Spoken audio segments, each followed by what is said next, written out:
sore. Saya share dulu ya, bentar ya. Share screen.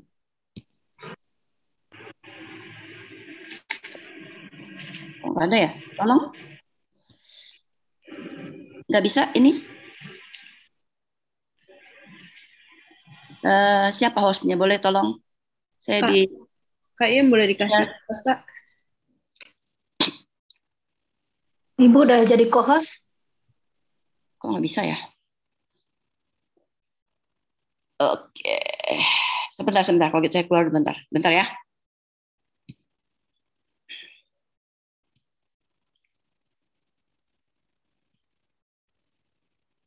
Salah saya. Oke.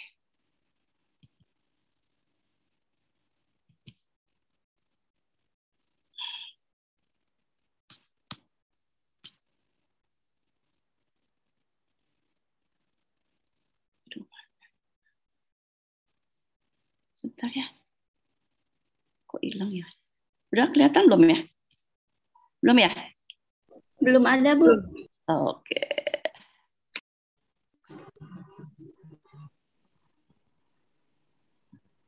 Sebentar.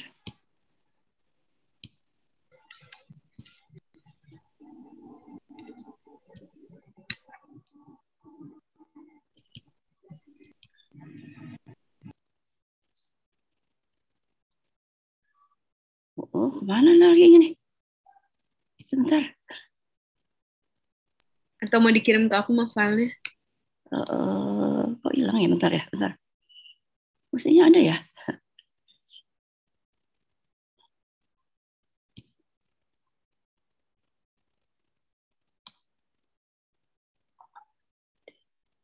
Saya kirim dulu ya. Email kamu apa, Van? Sebentar ya, sorry ya. Kok jadi... WhatsApp aja mah. Atau ke email boleh. Oh, enggak. Salah. Enggak. Mestinya ada. Saya salah cari.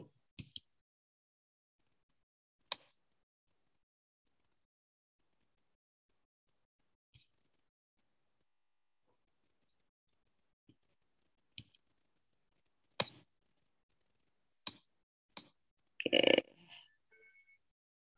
Udah, nih.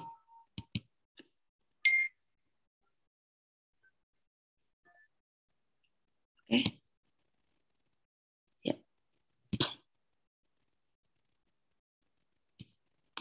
Ya, udah kelihatan kan? Kelihatan? Ya. Ya, oke. Sorry ya, tadi salah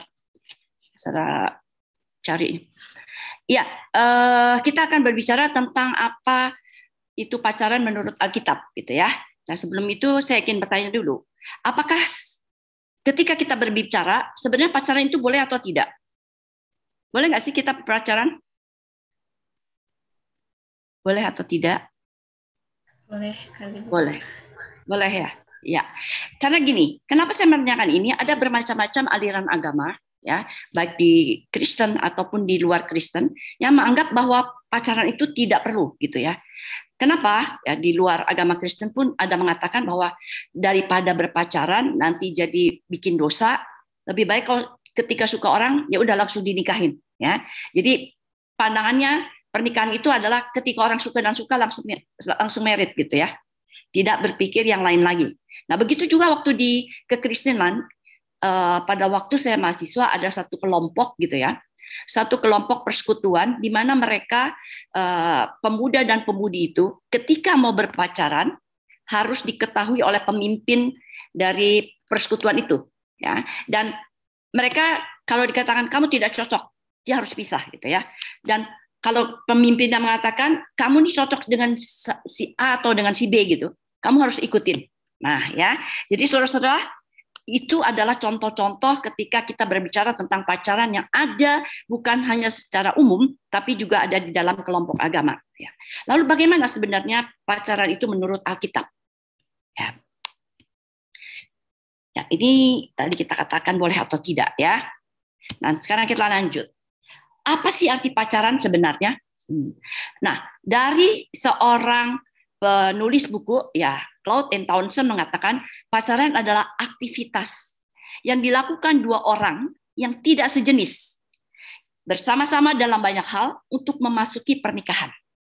Jadi dia mengatakan pacaran itu adalah kegiatan yang dilakukan oleh dua orang yang tidak sejenis. Artinya apa? Laki-laki dan perempuan. Ya, tidak ada aktivitas yang dikatakan laki-laki dengan laki-laki atau perempuan dengan perempuan disebut pacaran dalam hal ini. Dilakukan bersama-sama dalam banyak hal untuk tujuan memasuki pernikahan. Jadi bukan sekedar kencan karena suka, kencan karena sama-sama enak diajak ngomong, tapi ada tujuan akhirnya mereka. Di dalam mereka melakukan berpacaran ini, gitu ya. Nah, bagaimana menurut Alkitab? Coba kita lihat tentang pasangan hidup. Saya bacakan dulu dari kitab Kejadian 2 ayat 18 dan juga Pengkhotbah 4 ayat 9 sampai 10, ya. Kejadian 2 ayat 18, boleh satu orang pemuda atau pemudi bacakan?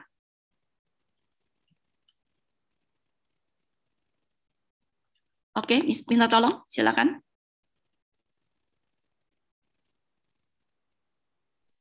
Kejadian 2 ayat 18, Tuhan Allah berfirman, tidak baik kalau manusia itu seorang diri saja. Aku akan menjadikan penolong baginya yang sepadan dengan dia. Oke, ini adalah perintah Tuhan, mandat yang Tuhan berikan kepada kita sebagai manusia ciptaan Tuhan yang serupa dan segambar dengan Allah. Ya, tidak baik kalau manusia itu seorang diri, lalu Tuhan menjadikan penolong yang sepadan dengan dia. Ya, Adam diberikan Hawa oleh Tuhan karena Tuhan menganggap bahwa tidak baik si Adam sendirian, lalu diberikanlah penolong yang sepadan. Ya, saudara-saudara, kemudian tolong bacakan di Pengkhotbah 4 ayat 9 sampai 10. Satu orang silakan. Pengkhotbah 4 ayat 9 sampai 10. Pengkhotbah 4 ayat 9 sampai 10. Berdua lebih baik daripada seorang diri karena mereka menerima upah yang baik dalam jerih payah mereka. Karena kalau mereka jatuh, yang seorang mengangkat temannya, tetapi wahai orang yang jatuh yang tidak mempunyai orang lain untuk mengangkatnya. Oke, di dalam Pengkhotbah 4 ini ayat 9 sampai 10 dikatakan ketika dua orang ini menjadi satu maka dia akan lebih kuat daripada dia seorang diri, ya. Kemudian dikatakan kenapa dikatakan lebih kuat? Karena ketika dia jatuh ada yang menolongnya, ya. Jadi saling menopang satu dengan yang lainnya. Kemudian saya minta tolong bacakan dari Matius 19 ayat 12. Matius 19 ayat 12, silakan satu orang.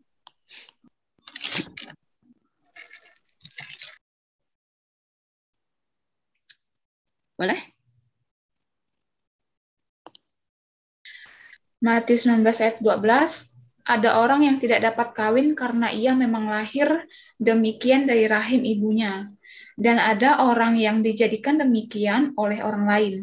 Dan ada orang yang membuat dirinya demikian karena kemauannya sendiri oleh karena kerajaan surga. Siapa yang dapat mengerti kehendak? Siapa yang mengerti hendaklah ia mengerti. Oke, terima kasih.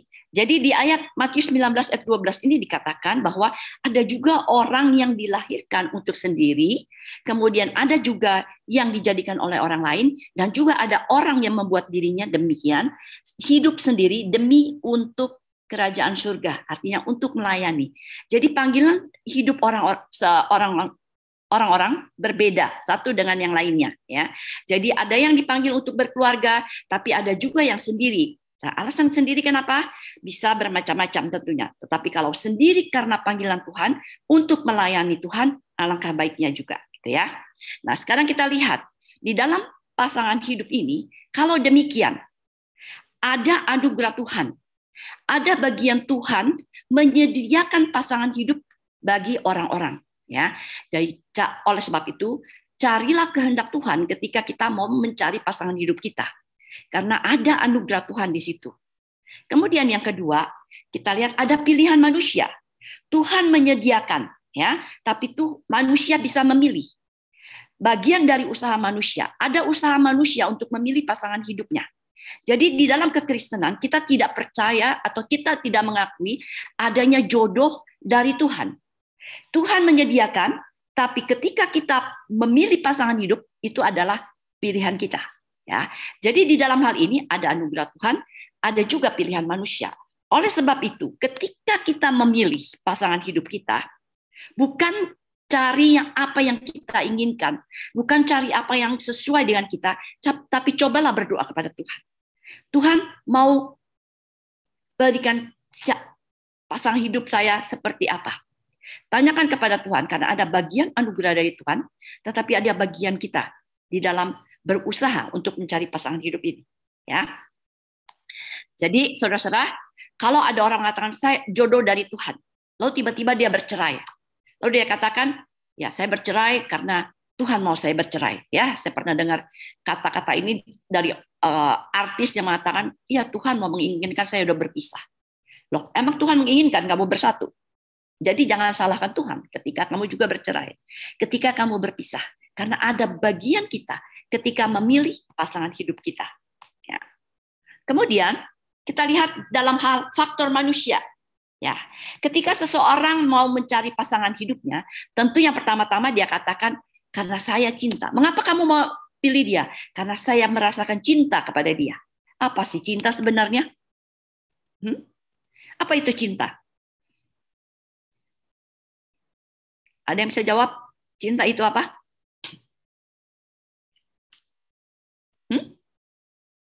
Ayo, yang sudah pengalaman. Cinta itu apa?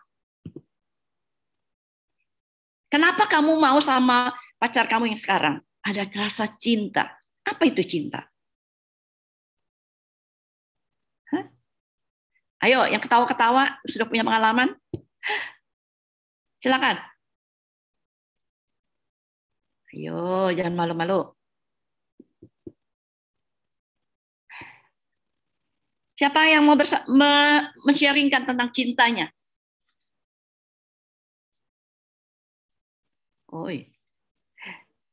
Oke, nanti ya, nanti sharingnya. Setelah akhir mungkin lebih tergerak lagi ya. Jadi cinta itu, manusia diciptakan Tuhan sebagai makhluk sosial dan makhluk relasi ya. Berarti dia sosial, berrelasi dengan orang, dan juga makhluk seksual. Jadi mempunyai kebutuhan, mempunyai keinginan untuk mendekat dan mengikatkan diri dengan lawan jenisnya. Ya, sekali lagi saya tekankan lawan jenis. Ya, tidak ada kedekatan secara seksual kepada yang sejenis. Sesama ikatan dengan lawan jenis ini sering disebut dengan cinta. Ya, nah, kita tahu cinta itu misteri. Ketika saya jatuh cinta dengan pacar saya atau pasangan hidup saya, kenapa ya? Aduh, saya suka dengan matanya. Gitu. Biasanya gitu ya. Kadang-kadang, apa yang membuat kamu cinta kepada pasangan? Saya pertama kali lihat matanya, wow, gitu ya. Tergerak hati saya, bergetar. Atau ketika saya melihat pasangan saya waktu itu, dia begitu baiknya kepada saya, tersenyum kepada saya, wah, hati saya bergetar. Ya. Dan ada satu juga teman saya, dia bersaksi atau sharingkan ketika dia pertama kali bertemu dengan suaminya yang sekarang, dia katakan waktu itu saya lagi demam gitu ya, lagi pergi retret, saya demam, tiba-tiba suaminya ini waktu itu masih calon memberikan minuman yang hangat kepada dia. Wah, sejak itu hati saya bergetar, kata dia. Ya, nah ini contoh suatu misteri yang dialami oleh setiap orang ketika mengalami cinta itu seperti apa? Ya, tidak ada yang sama tentu. Tiap orang berbeda-beda. Ya, jadi cinta ini bukan sekedar ketertarikan saja. Kalau cuma sekedar ketertarikan, maka gampang sekali punah atau hilang gitu ya. Tetapi cinta ini diekspresikan oleh Robert Sternberg ini ada 3 dimensi dalam hal cinta. Segitiga cinta daripada Sternberg ini disebut, ya kita bisa lihat di depan ini ya. Ada nafsu, ada keintiman, ada komitmen. Jadi 3 cinta ini harus memenuhi ketiga dimensi ini. Cinta itu bukan cuma keintiman. Cinta itu bukan nafsu. Cinta itu bukan komitmen. Tapi cinta itu ada keintiman, ada nafsu, dan ada komitmen. Kita lihat satu-satu ya. Apa itu yang dimaksud dengan keintiman? Keintiman ini adalah pengalaman ketertarikan seseorang dengan yang lain karena Pertama-tama tentu karena fisik gitu ya. Fisik atau kata-kata atau punya kesamaan di dalam hobi, punya kesamaan di dalam permasalahan yang dihadapi gitu ya. Lalu orang ini dimengerti, yang mendorong untuk saling mendekat dan saling mengisi satu dengan yang lain. Ya, jadi setiap orang berbeda-beda. Kemudian nafsu kita lihat ya. Nafsu ini adalah kalau bahasa Inggrisnya passion ya, not lust. Ada dua nafsu di dalam bahasa Inggris. Nah, yang ini ada dipakai adalah passion. Adalah dorongan untuk mendekat dan memuaskan nafsu seksualnya. Nah, sekarang kita bedakan nafsu seksual karena cinta yang alamiah atau karena nafsu birahi yang di dalam bahasa Inggris dikatakan lust gitu ya. Lust. Yaitu karena ketertarikan fisik tanpa diikat dengan yang lain-lain. Tetapi nafsu yang di sini atau passion di sini adalah satu nafsu karena cinta ya. Karena cinta secara natural yang mengikat dia. Jadi bukan sekedar cinta romantis ya. Cinta romantis itu adalah seperti yang digambarkan oleh kalau diingat kisahnya di Alkitab yaitu Amnon dan Tamar ya. Di dalam kitab 2 Samuel 3 di situ diceritakan bagaimana Amnon merasakan cinta kepada Tamar. Siapa Amnon ini? Amnon ini dan Tamar ini sebenarnya saudara tiri, cuma lain ibu. Satu bapak yaitu bapaknya adalah Daud gitu ya. Nah, Amnon ini tertarik kepada Tamar dan dia merasakan satu dorongan cinta katanya. Sehingga terjadilah dia membuat satu dikatakan planning lah, rencana supaya si Tamar ini datang ke tempat dia ya. Sampai akhirnya Tamar datang, lalu disitulah Tamar diperkosa gitu ya. Setelah diperkosa, Amnon merasa benci ya. Dikatakan di dalam kitab 2 Samuel 13 ayat 1 sampai 2 ini ketertarikan Amnon sehingga ia jatuh sakit karena Tamar gitu ya. Lalu di 2 Samuel 13 ayat 14 ini katakan lalu timbullah kebencian yang sangat besar pada Amnon terhadap gadis itu. Bahkan lebih besar benci yang dirasakannya kepada gadis itu daripada cinta yang dirasakan sebelumnya. Lalu Amnon berkata kepadanya, bangunlah, enyahlah. Saudara-saudara bisa melihat, dia pertama-tama katakan cinta. Begitu selesai memperkosa Tamar, dia katakan, saya benci kamu, pergilah kamu. Apakah itu cinta? Nah, itu yang dikatakan nafsu, ya, not cinta. Kemudian kita bisa melihat juga komitmen. Di dalam dimensi cinta ini ada komitmen. Ketika dorongan untuk makin mendekat, lalu ada nafsu, keinginan karena kedekatan itu, tapi harus diikat oleh komitmen. Ya, ini adalah keputusan mengikat diri dengan pasangannya di dalam satu ikatan yang resmi. Di dalam hal ini tentu kita sebut dalam pernikahan ya, untuk bertanggung jawab dalam kesetiaan untuk mengarungi kehidupan bersama-sama. Jadi di dalam komitmen ini dituntut kesetiaan ya, untuk tetap setia kepada pasangannya. Saudara-saudara, ketika kita mengatakan cinta ini tidak selalu keintiman sama besar dengan nafsu, sama besar dengan komitmen ya. Ketika kita jatuh cinta ya, mungkin yang pertama-tama adalah yang muncul ini ya, nafsu, lalu mulai mendekat. Nah, ketika ini sudah terjadi, maka harus ada komitmen, ya, kesetiaan. Ketika kita berpacaran pun dituntut kesetiaan. Kalau kita sudah berpacaran dengan satu orang, jangan lagi bermain dengan orang yang lain, ya. Kesetiaan, komitmen, ya. Tentu di dalam pernikahan lanjutannya lebih lagi dituntut untuk tidak bisa dipisahkan. Kalau kita sudah berkomitmen untuk menikah, apa yang sudah dipersatukan Tuhan tidak boleh dipisahkan oleh manusia.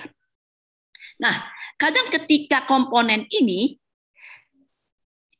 di dalam perjalanan kehidupan kadang sudah mulai berkurang ya. entah itu keintimannya berkurang atau nafsunya berkurang. Tapi kalau masih ada komitmen, maka pernikahan ini akan tetap berjalan meskipun mungkin terseok-seok gitu ya. Banyak persoalan yang harus dihadapi. Tetapi ketika komitmen ini tidak ada, maka terjadilah perselingkuhan, berzinahan, dan akhirnya terjadilah perceraian ya.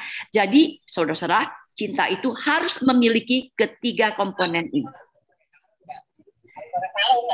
Lalu lihat, ya, yang dikatakan tadi, maka kamu harus mencari yang sepadan. Apa itu sepadan?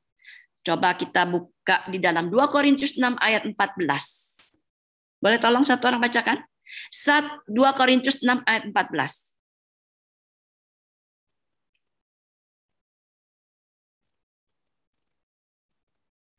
Boleh tolong satu orang? 2 Korintus 6 ayat 14.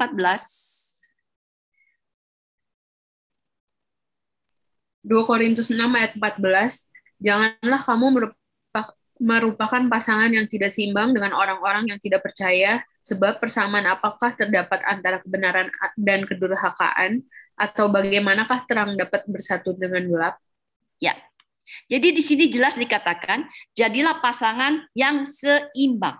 Ya, seimbang dalam hal apa? Tentu di dalam hal yang pertama yang menjadi dasar adalah di dalam hal iman. Ya, iman bukan yang ritual, tapi iman yang spiritual. Artinya apa? Bukan sekedar saya orang Kristen. Oh, saya mencari pasangan anak pendeta gitu ya, atau saya mencari pasangan yang aktivis. Bukan sekedar aktivis atau anak pendeta yang menjadi jaminan untuk kesepadanan itu, tapi di sini adalah kesepadanan iman, ya, iman yang spiritual, not ritual, gitu ya. Jadi bukan sekedar beragama Kristen, tapi tingkah lakunya mencerminkan nggak tentang kekristenan itu, ya. Dikatakan jauhilah percabulan, jauhilah marah, jauhilah menjadi orang yang pemalas, gitu ya. Nah, situ kita harus kenali juga calon pasangan kita. Nah, tentu waktu kita memilih pasangan kita, yang pertama-tama terlihat tadi fisik ya. Fisik yang kelihatan mata dulu. Di sini bukan fisik bahwa oh, dia ganteng, lalu yang ini cantik, yang lain nggak kelihatan lagi. Bukan demikian. Kecantikan batinia itulah perhiasan yang paling berharga, Tuhan katakan ya. Di dalam 1 Petrus 3 ayat 4 dikatakan, perhiasanmu ialah manusia batinia yang tersembunyi dengan perhiasan yang tidak binasa.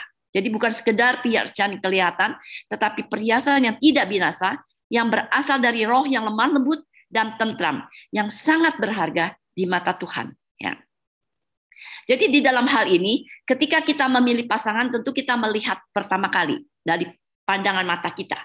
Jadi saudara-saudara, begitu kita tertarik, lalu jangan nanti setelah udah pasangan, lalu mulai jelek-jelekin gitu ya. Ih, jelek kamu gitu ya. Udah menikah, lihat yang lain, oh lebih cantik gitu ya, atau lebih ganteng.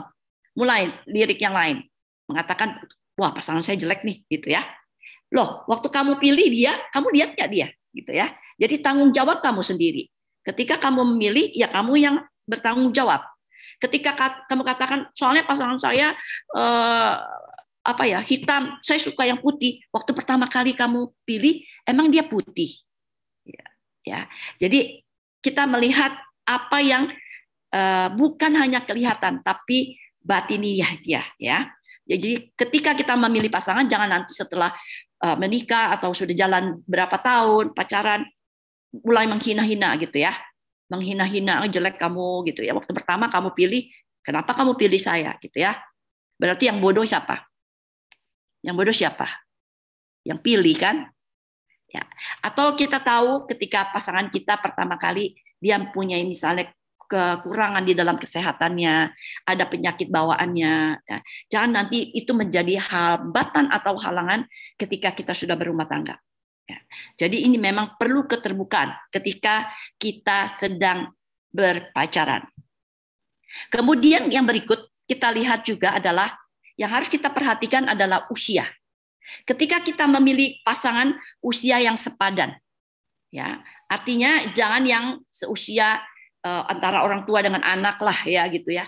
Mau married sama orang yang lebih jauh, beda 10 tahun lebih atau 20 tahun gitu ya.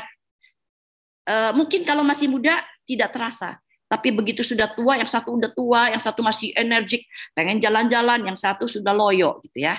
Dan tentu timbul bermacam-macam konflik karena perbedaan usia yang terlalu jauh atau perbedaan di dalam usia akan mempengaruhi juga perbedaan di dalam pandangan atau pola pikir dia ya.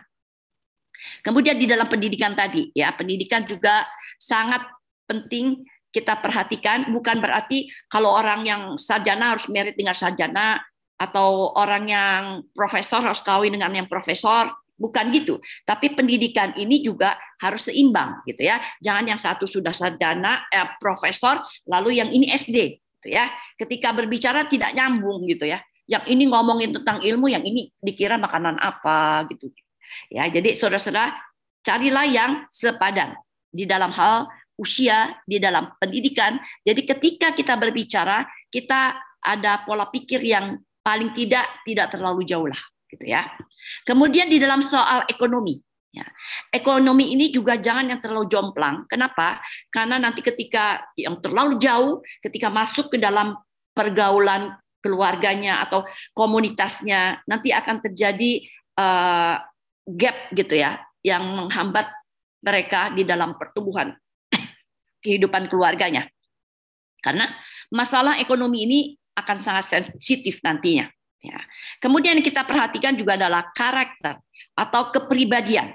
Orang-orang yang berbeda kepribadian ya, ini akan juga bisa menimbulkan konflik ya. Ketika kita berpacaran, misalnya orang yang ekstrovert dan introvert, yang satu kalau ngomong jeblak plak plak plak gitu ya, yang satu diem aja gitu ya.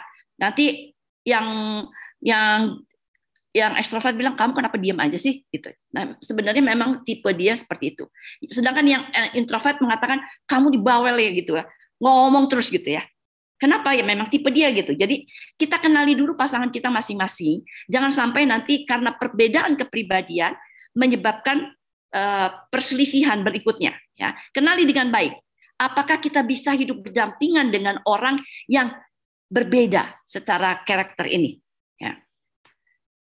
Lalu, di dalam hal ini, kesepadanan ini, kalau demikian, apakah saya boleh memilih pasangan yang berbeda? Boleh nggak? Boleh nggak? Atau hal yang sama-sama? Tidak boleh. Tidak boleh? Tidak boleh. Yang berbeda dalam hal apa yang tidak boleh? Berbeda agama. Oke. Terus? Apa lagi ya?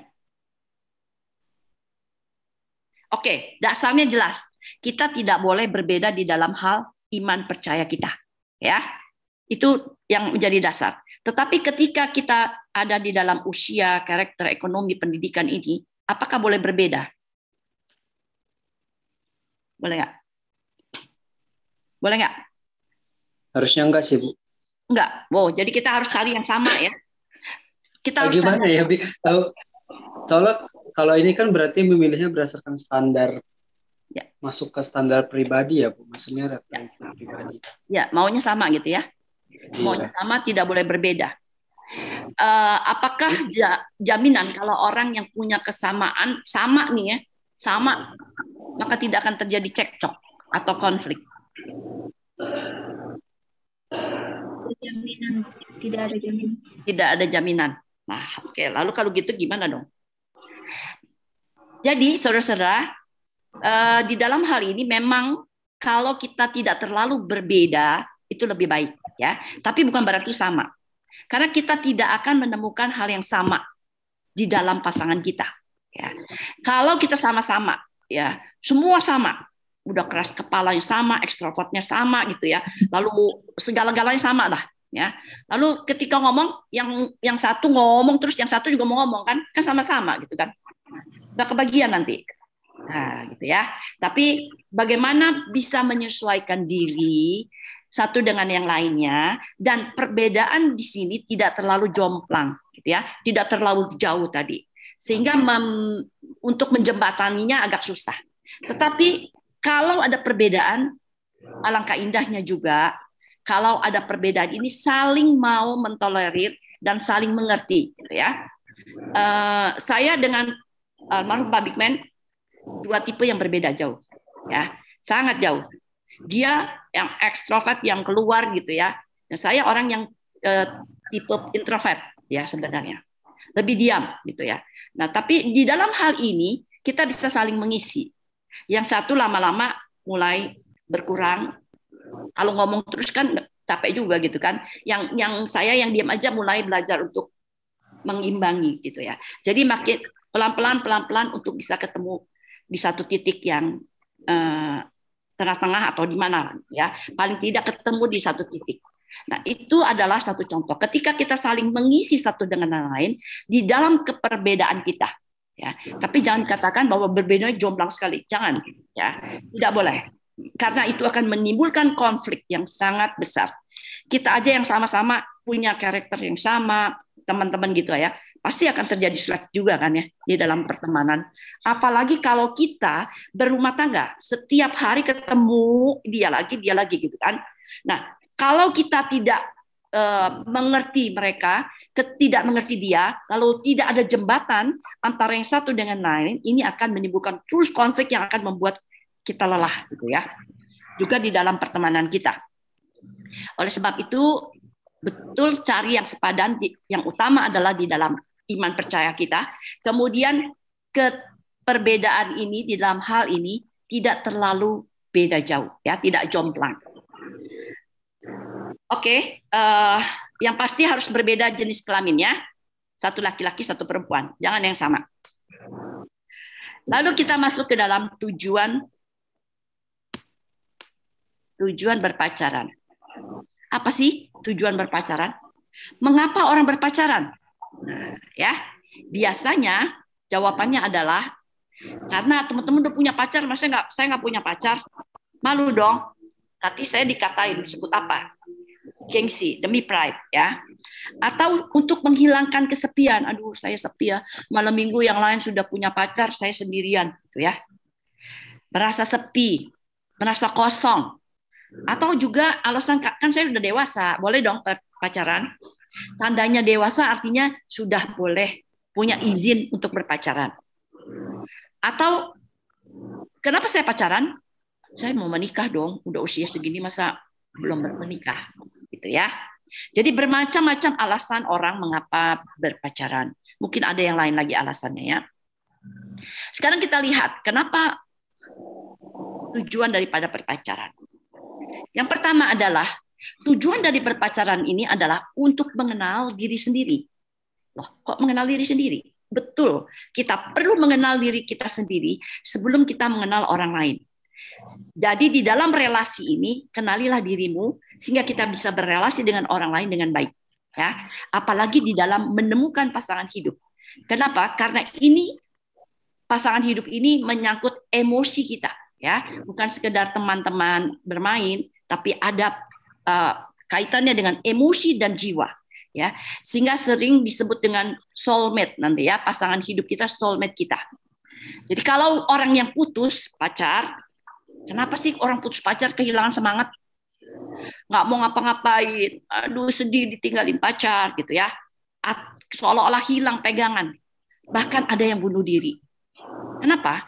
Karena ada ikatan emosi dan jiwa yang terkait di dalamnya. Ya. Jadi untuk itu yang belum siap pacaran hati-hati ya. Jangan berpacaran dulu kalau tidak siap. Jadi orang yang tidak mengenal dirinya sesungguhnya tidak tahu tujuan hidupnya mau kemana. Ya. Jadi saudara-saudara, kenalilah dirimu sehingga kita bisa berelasi dengan orang lain. Dan di dalam relasi ini mencerminkan tindakan kita ya. Ketika orang berelasi secara intens dan mendalam, akan mulai saling mengenal satu dengan lainnya, dengan calon pasangannya, tahu bagaimana berelasi juga dengan orang lain ya. Kalau orang lain yang sekali-sekali ketemu mungkin enak. Tapi kalau dengan pasangan hidup kita nanti akan selalu terus tiap hari Kak. Gitu ya. Kalau sudah menikah. Jadi itu akan bagaimana berrelasi dengan orang yang sama dengan satu karakter yang mungkin berbeda dengan kita yang harus kita ketemui setiap hari, setiap saat. Ya. Jadi saudara-saudara perlu kenali diri, perlu kenali pasangannya. Untuk mengenal juga kita lihat kebiasaan atau kepribadian masing-masing secara lebih mendalam. Ya, khususnya ketika kita berhadapan dengan orang-orang yang punya kepribadian yang berbeda tadi, atau orang-orang yang punya kepribadian yang punya trauma gitu ya, kebiasaan-kebiasaan di dalam hidup dia, di dalam keluarganya yang mengalami kekerasan atau abuse yang lain-lain gitu ya. Ini meninggalkan trauma-trauma yang mungkin terbawa nanti. Kenali dulu pasanganmu ya, apakah dia punya trauma-trauma tertentu. Jadi sebelum dimasuk ke dalam jenjang pernikahan, ini harus dibereskan dulu ya. Trauma-trauma ini misalnya orang yang pernah di-abuse, misalnya pelecehan seksual gitu ya, atau KDRT, kekerasan di dalam rumah tangga, ini harus dibereskan dulu. Kenapa? Karena ini akan trauma ini akan mengganggu nanti di dalam kehidupan rumah tangga mereka ya. Lalu kita lanjut lagi. Tujuan berpacaran adalah mengenal keluarga calon pasangan hidup kita. Kenapa? Kita hidup di daerah timur, ya, daerah Asia tentunya. Kenapa? Karena di Asia ini kekeluargaan masih cukup erat. Jadi ketika kita menikah dengan seseorang, maka dikatakan kita juga harus mengenal keluarganya, kaitan dengan keluarganya, bagaimana kehidupan keluarga mereka, ya. Karena hubungan keluarga mereka itu akan berdampak juga di dalam kehidupan keluarga kita nanti. Kebiasaan-kebiasaan yang sering dilakukan. Ya. Nah, kalau kita tidak mengenali ini, mungkin nanti akan menjadi satu masalah juga di dalam kita berelasi antara pasangan kita. Kenapa kamu begini? Orang tua saya dulu begitu, nggak apa-apa. Gitu. Masing-masing berbeda ya. Kebiasaan yang dulu, yang dari kecil sampai usia menikah, dia seperti itu. Sekarang menikah dengan orang lain yang punya kebiasaan keluarga yang berbeda. Jadi kita saling kenali dulu kehidupan keluarga kita masing-masing seperti apa. Kemudian mengetahui tujuan hidup dan masa depan. Ya. Jadi kalau berpacaran bukan sekedar nonton film berdua, jalan-jalan, makan-makan gitu ya. Tapi bicarakan juga kita mau kemana sih masa depannya? Ya, tujuan hidup kita apa sih? Gitu ya. Ya tentang karir kita, tentang keuangan kita. Lalu apa sih yang kita maksud dengan kebahagiaan nanti dalam rumah tangga, dalam keturunan gitu ya. Jadi bicarakan tujuan hidup dan masa depan kita. Lalu yang kita perlu perlihatkan, yang perlu kita ingat adalah dari pembicaraan dan pertemuan ini kita mengenal dia. Apakah kalau bicara melulu soal misalnya soal uang, wah ini orang matre nih gitu kan, ya, atau pelitnya setengah mati gitu ya. Nah, bukan soal boros atau tidak, tapi kita lihat kebiasaan-kebiasaan yang dia lakukan.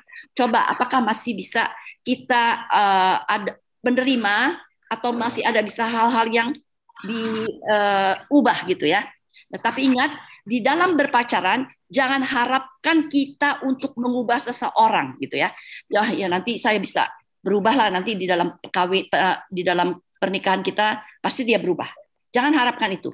Ya, jadi selama ada perbedaan di tengah berpacaran ini, jembatanilah perbedaan itu dulu, bukan nanti. Jadi sekarang, ya, ketika ada perbedaan-perbedaan itu harus dijembatani sekarang ketika berpacaran. Jadi kalau berpacaran bukan cuma manis-manis ya, tapi bagaimana kita merasakan juga konflik yang pernah terjadi, bagaimana mengatasinya, gitu ya. Lalu kita bisa lihat di sini tahap berpacaran, ya. Tahap berpacaran itu bukan langsung ketemu gitu ya. 2 minggu berikut udah ya kita pacaran ya. Bukan gitu ya. Tapi tahap berpacaran tentu ada. Perkenalan pertama. Berkenalan dulu, lalu ngobrol-ngobrol. Kok enak ya diajak ngobrol, kelihatan seperti ini. Lalu saling lebih dalam lagi tanyain tentang kuliahnya bagaimana, kehidupan keluarganya seperti apa. Masuklah akhirnya ke dalam persahabatan. Ya. Jadi saudara-saudara, ketika persahabatan, wah ini cocoklah orang yang tanggung jawab, ya, disiplin, lalu kemudian bisa diandalkan di dalam kehidupan rumah tangga, lalu kamu mulai berpacaran. Berapa lama waktunya dari perkenalan sampai pacaran? 2 minggu? Cukup? 2 minggu cukup? Halo? Enggak, Bu. Enggak mungkin, ya. Nggak mungkin dalam 2 minggu cukup. kalau kita melihat tadi di dalam berpacaran ada tujuannya ya, kenali pasanganmu, kenali keluargamu, apakah dalam 2 minggu cukup? Gitu. Jadi jangan buru-buru kita menyebutnya dia pacarku atau aku pacarmu, aku ingin jadi pacarmu. Kenali dulu gitu ya. Karena berpacaran ini tadi mengikat emosi kita, jiwa kita. Ketika gagal ini akan menyakitkan, gitu ya. Jadi sebelum menyakitkan kita lihat dulu, cocok nggak ya? Kalau nggak cocok jangan teruskan. Ya udah sampai teman aja. Nah, jadi saudara-saudara, sekarang banyak sekali orang cari pacar lewat media medsos gitu ya, yang tidak jelas orang dari mana, cuma lihat ininya apa ya, listnya bagus juga nih orang ini gitu ya. Tentu aja secara data-data ditulis yang bagus-bagus. Cari dulu sebenarnya siapa sih orang ini gitu ya. Jadi jangan sembarangan. Lebih baik kamu ketemu orang, cari pacar yang sudah kamu kenal, kamu lihat gitu ya. Jangan cari di tempat-tempat yang jauh yang tidak kamu kenal gitu. Kemudian kita lanjut dulu ya. Kita lihat apa perbedaan pacaran yang sehat dan persahabatan ya. Kadang-kadang beda-beda tipis. Pacaran yang sehat adalah berdasarkan cinta kasih ya. Tadi cinta kasih seperti apa sudah kita lihat, ada 3 komponennya. Kalau persahabatan ini berdasarkan rasa kosong, ya. Saya kok kosong ya, kepengen punya tempat untuk curhat, nah itu persahabatan, ya. Kemudian menghargai kebebasan pasangan. Artinya apa? Orang yang betul-betul berpacaran dengan sehat akan memberikan kebebasan pasangan ini bukan sebebas-bebasnya, tapi ketika dia berpacaran pun masih diberikan kebebasan untuk berteman dengan yang lain. Ya. Nah, ada orang yang kebebasan pasangan ini menjadi masalah. Ada beberapa contoh yang pernah dialami, ya, pernah saya tahu gitu ya. Orang ini satu di luar negeri, satu di Indonesia. Lalu ketika dia mau pergi, dia bilang saya mau pergi sama teman. Nggak boleh. Pacarnya bilang tidak boleh. Padahal ini ada jauh loh di Amerika misalnya. Ya, di Amerika dia di Indonesia. Saya mau pergi nih sama teman saya ada undangan. Dia bilang tidak boleh. Ya, bingung dia. Kenapa tidak boleh gitu kan? Ya, ini berarti dia tidak menghargai kebebasan pasangannya. Kecuali kalau memang pergi tempat yang bahaya tentu. Tapi kalau kondangan saja, pokoknya dia mau pergi kemana harus lapor. Kalau dia setujui boleh pergi, kalau tidak boleh pergi. Ya, jadi saudara bisa melihat betapa orang ini sangat mengikat. Ya. Lalu yang berikut adalah hubungan menarik teman-teman. Artinya apa? Dia tidak mau pasangannya ini berteman dengan orang lain. Dia mau hanya berteman dengan dia. Nah, sedang ini menutupi pergaulan dengan teman-teman. Kalau ini dia menarik teman-teman, maksudnya dia juga mau berteman. Sorry ya, terbalik saya. Hubungan menarik teman-teman artinya dia juga bisa masuk ke dalam pergaulan teman-temannya gitu ya. Lalu kalau yang ini menutup pergaulan, dia tidak boleh bergaul sama sekali dengan teman-teman yang tidak diizinkan oleh dia. Nah, saudara-saudara, contoh yang tadi saya bawakan, lalu beberapa tahun kemudian saya ketemu lagi dengan anak itu, lalu dia katakan, oh sudah putus. Kenapa putus? Karena ternyata cowoknya itu adalah seorang pemakai narkoba. Ya, jadi saudara bisa melihat orang-orang yang seperti ini menutupi supaya pasangannya ini tidak mendengar apa-apa tentang dia. Itu salah satu contoh ya. Dia tidak memberi kebebasan kepada pasangannya untuk boleh bergaul dengan orang lain. Kemudian, pacaran yang sehat adalah konflik ditangani dengan baik. Artinya apa? Ketika terjadi konflik, pertentangan atau tidak kesesuaian, itu mereka bisa selesaikan dengan baik. Ini adalah jalan masa-masa di mana kamu berpacaran, kamu harus mengalami konflik, bagaimana mengatasi satu pembelajaran. Karena nanti di dalam pernikahan akan ada konflik-konflik lain yang lebih berat tentunya. Ya, kalau di dalam persahabatan konflik ini mengancam, kalau kamu konflik ya udah saya pisah. Gitu ya. Tapi di dalam pacaran yang sehat tentu konflik harus ditangani. Bagaimana kita menangani untuk kita tetap bisa jalan bersama. Kemudian di sini ada rasa persahabatan dan romantis. Artinya apa? Jadi pacaran sehat ini juga ada sahabat, maksudnya mau mendengarkan kita, yang ada kita curhat gitu ya, dan juga ada perasaan romantis, ya, keinginan untuk selalu dekat gitu. Tapi kalau persahabatan ada hanya salah satu. Kalau bersahabat ya bersahabat, atau romantis ya romantis gitu ya. Tidak kedua-duanya. Kalau pacaran yang sehat harus ada dua-duanya.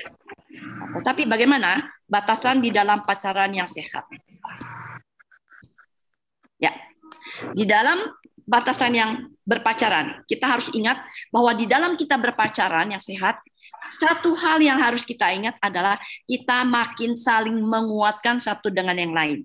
Ya, bukan saling menjauhkan kita, tapi saling menguatkan. Ketika ada yang jatuh, ada yang menguatkan.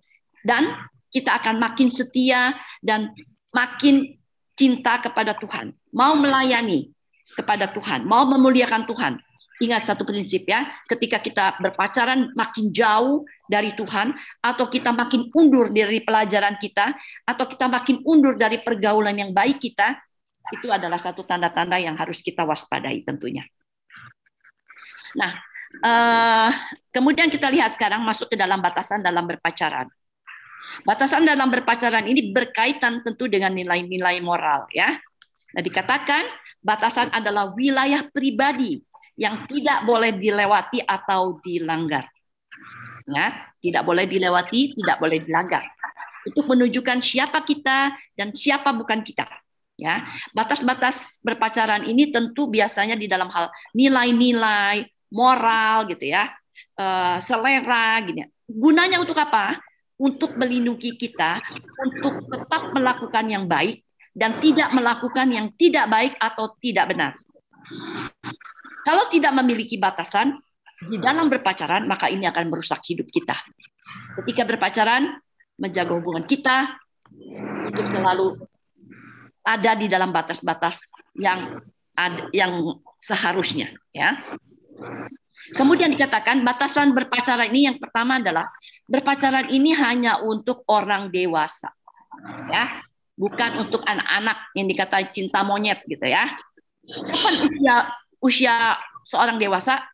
Kalau secara pemerintahan di atas 17 tahun lah gitu ya. Tapi kalau 17 tahun masih belum matang, ya jangan dulu lah ya. Jangan dulu bermain-main cinta ya. Kalau kenal-kenalan, senang-senangan silakan, tapi jangan berpacaran dulu secara serius. Karena di sini belum dewasa secara matang. Jadi kapan saya boleh berpacaran? Ketika kamu sudah cukup matang. Kapan usianya? Ya tentu relatif ya. Ada yang orang usia 20 tahun, 30 tahun masih kekanak-kanakan tingkah lakunya. Tetapi secara normal tentunya ketika orang sudah berusia di atas 18 tahun, dia sudah bisa memilih, dia sudah bisa mengendalikan diri, sudah bisa memilih mana yang baik dan yang tidak baik ya. Sudah bisa mengenali dirinya, sudah bisa mengenali pasangannya, tahu mau kemana. Yang terpenting dia bisa mengendalikan diri tentunya. Nah, saya mengajar kepada anak-anak saya tentunya ya. Ketika masih SMP, SMA biasalah ya, ada saling tertarik. Tapi memang saya lihat ya masih batas-batas berteman lah ya, masih PDKT gitu.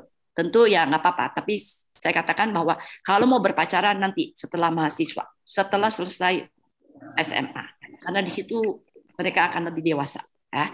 Jadi jangan pas sama SMA, walaupun mereka mungkin ada teman-teman yang dia suka setelah SMA ya. Tapi belumlah serius gitu, Pak.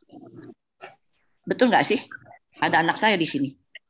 Mungkin dia diam-diam, ya. Tapi ketika dia serius, dia katakan kepada kami, Papa dan Mama, saya serius, gitu ya. Yang sekarang jadi istrinya tentunya. Ya, kemudian dia menjaga kesucian pasangannya. Di Roma 12 ayat 1-2 dikatakan, karena itu saudara-saudara, demi kemurahan Allah, aku menasihatkan kamu supaya kamu mempersembahkan tubuhmu sebagai persembahan yang hidup, yang kudus dan yang berkenan kepada Allah. Itu adalah ibadahmu yang sejati.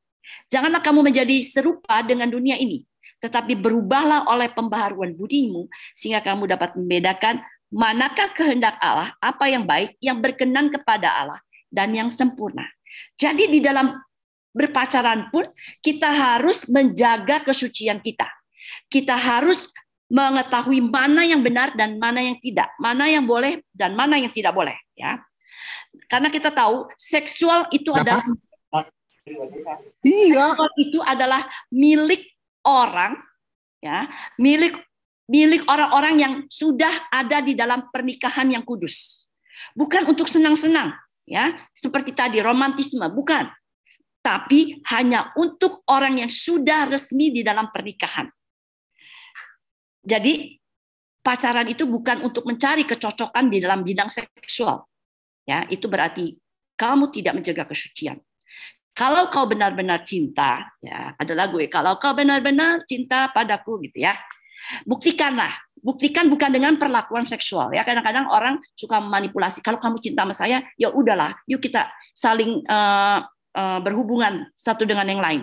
Itu bukan namanya cinta ya. Kalau kita benar-benar cinta, pasangan kita mencintai kita, maka dia akan menjaga kesucian hidup kita. Dia tidak mau menodainya ya. Jadi kalau kau benar-benar cinta, buktinya adalah menjaga kesucian hidup pasangannya, bukan menodainya dengan hubungan seksual atau tindakan seksual lainnya ya. Zaman sekarang bukan sekedar hubungan seksual yang secara intim, tapi kadang-kala juga melakukan secara video gitu ya. Ya, jangan dilakukan hal yang seperti demikian tentunya. Jangan bermain-main api waktu berpacaran. Ya, misalnya kissing, boleh nggak sih? Coba nanti ya, boleh nggak sih kissing? Nah, kalau sudah mulai kissing, lama-lama mulai lagi ngeraba-raba dari tangan, lalu mulai ke atas, ke badan. Nah, akhirnya terjadilah hubungan yang tidak diinginkan. Sebelum itu terjadi, jangan mulai. Ya, jangan bermain api. Untuk itu, ketika kita berpacaran, carilah tempat-tempat yang aman, supaya tidak terjadi hal-hal yang tidak diinginkan. Ya. Lalu kemudian yang berikut adalah menerapkan kebenaran. Apa yang dipersatukan Tuhan tidak boleh dipisahkan oleh manusia, itu prinsipnya ya. Jadi kita harus mencari pasangan yang sungguh-sungguh, yang benar hidupnya, yang suci, yang kita bisa hidup bersama untuk saling mendukung satu dengan lain. Kenapa? Karena kita tidak boleh dipisahkan oleh apapun juga. Jadi saudara-saudara, ketika berpacaran ini, itu adalah tempat di mana kita belajar sebelum memasuki dunia pernikahan kita. Di dalam pacaran, apakah ada pertumbuhan iman kita? Bukan menjauhkan diri kita dari Tuhan. Ya, itu adalah salah satu yang menjadi tanda buat kita di dalam berpacaran yang sehat atau tidak. Kemudian kita lihat juga motivasi yang salah ya. Motivasi yang salah adalah ketika kita berpacaran untuk mengejar status. Status dong, yang lain udah punya pacar, saya nggak punya pacar, aduh malu dong, gitu kan. Atau memperbaiki diri. Wah, biar saya kalau saya punya pacar, kan saya termasuk orang-orang yang sudah berhasil misalnya ya. Lalu karena usia sudah di atas berapa tahun aduh kok belum punya pacar, saya ditanya-tanyain melulu. Aduh udahlah sama siapa aja lah. Ya, bukan itu ya. Atau tuntutan keluarga yang menginginkan kita untuk punya pasangan. Boleh-boleh saja sih kita keluarga meminta, tapi lihat dulu apakah itu panggilan hidup kita ya. Jadi jangan ketika ini tuntutan makin keras lalu sembarangan aja milih gitu ya. Atau karena kita kasihan kepada orang itu ketika dia putus pacar, curhat, lalu mulai iba lah kita ya. Sampai akhirnya jadilah atau dikatakan cinta lokasi ya. Karena mulai curhat terus, akhirnya kasihan sama dia. Ya, bukan karena kasihan kita berpacaran tentunya. Lalu kemudian kita bisa melihat juga motivasi yang salah adalah ketika kita sudah berhubungan seksual, ya. Kita tidak mau putus, lalu terus menjalin pacaran ini karena sudah menikmati hubungan seksual ini. Hati-hati, ya. Lalu kita juga berpacaran kenapa? Karena mengalami satu cinta, ini disebut cinta kelainan jiwa. Ini maksudnya ini, kita mencintai seseorang karena saya mau mengharapkan dia sebagai pengganti ayahku atau dia sebagai pengganti ibuku. Ya, kenapa? Karena pernah mengalami trauma di dalam masa lalunya, tidak merasakan kasih sayang atau kurang kasih sayang dari ayah, lalu saya cari kepada orang lain. Ya. Ini juga harus diperhatikan dulu ya, traumanya sampai seberapa jauh gitu kan, supaya jangan sampai nanti ketika bertemu dengan orang yang lain gitu lalu kok nggak seperti ini, lalu mulai putus asa gitu ya. Kemudian kita lihat juga motivasi yang salah ketika berpacaran itu mencari kebahagiaan. Kok salah sih? Kan kita pacaran untuk mencari bahagia, betul nggak? Betul nggak? Halo? Masa kita pacaran untuk cari susah? Betul, Bu. Betul ya, betul ya. Hati-hati ya. ketika kita menikah, banyak sekali orang mengatakan, kenapa kamu menikah? Saya mau cari kebahagiaan. Lalu berapa tahun kemudian putus, bercerai. Kok kamu bercerai? Karena saya tidak menemukan kebahagiaan di dalam rumah tangga saya. Ya, jadi bukan hanya mencari kebahagiaan. Ya, kebahagiaan adalah sesuatu yang bisa kita bentuk nanti. Kita bisa tumbuh di dalam kehidupan kita ketika kita sama-sama saling membangun. Jadi bukan itu yang kita cari kebahagiaan. Ya. Lalu bukan berarti kita cari kesusahan atau kita menghilangkan kesepian kita. Ya, ini adalah satu kebahagiaan yang semu tentunya. Motivasi yang kurang pas gitu ya. Nanti kita bicarakan lebih lanjut kalau mau. Oke, sorry. Ini ada satu lagi. Oh iya, sudah. Berarti yang lanjut. Yang perlu diwaspadai adalah ketika pasangan kita ini sering melakukan kekerasan. Entah itu baik perkataan ataupun perbuatan. Hati-hati ya. Kamu tahan nggak dengan orang seperti itu? Kalau tidak tahan, berikan satu keputusan. Atau, aduh saya nggak tahan sih dengan perlakuannya. Tapi gimana ya, perasaan saya nggak bisa lepas dari dia. Ya, kamu harus bisa membedakan antara perasaan tidak bisa lepas karena cinta atau karena kamu bergantung. Nah, ya. Jadi ini harus dibedakan. Kalau pasangan kita sudah sering melakukan kekerasan, maka kita harus mengambil satu sikap tentunya, ya. Yang perlu diwaspadai juga adalah pacaran hanya sebagai pelarian. Karena baru putus pacar, lalu ada orang yang begitu perhatian sama saya, lalu langsung jatuh cinta lagi, ya. Baru putus langsung cari pasangan. Bukan itu ya. Kemudian kita lihat juga tidak menghargai pasangan dan kesucian Anda. Ya, tadi saya katakan ketika pasangan kita ini mau menodai hubungan pacaran kita, maka Anda harus punya sikap yang tegas, ya. Lalu pola relasi dengan kedua orang tua yang penuh dengan konflik. Tentu juga ini kita harus perhatikan, ya. Lalu orang yang tidak bertanggung jawab. Satu lagi, pacaran jarak jauh, ya. Kenal hanya lewat medsos, lalu yang satu di mana gitu ya. Ini akan menyita banyak sekali emosi dan juga banyak risiko yang harus ditanggung. Kemudian yang terakhir adalah penuh dengan kebohongan. Ya, hati-hati kalau kita sudah tahu berkali-kali dia bohong, entah tentang diri dia, keluarga dia, pekerjaan dia, atau apapun juga. Ya, kita harus waspadai. Oke, terakhir penutup. Kalau sudah dengar demikian, masih mau berpacaran? Masih mau? Ayo, yang lagi Masih, pacaran, Bu. mau ya? Mau ya? Atau yang belum juga? Mau ya? Oke. Nanti, Bu. Lalu, sudahkah menemukan pasangan yang sepadan? Belum, Bu. Belum. Oke, masih cari ya. Masih cari. Tapi ingat, ketika masih kita yang sudah berpacaran ataupun yang mencari, ketika ada perbedaan, maka itu harus dibereskan dulu ketika kita berpacaran. Ya, bukan nanti. Oh, nantilah gampang lah, setelah menikah pasti gampang. Selesaikan dulu ketika di dalam berpacaran ini.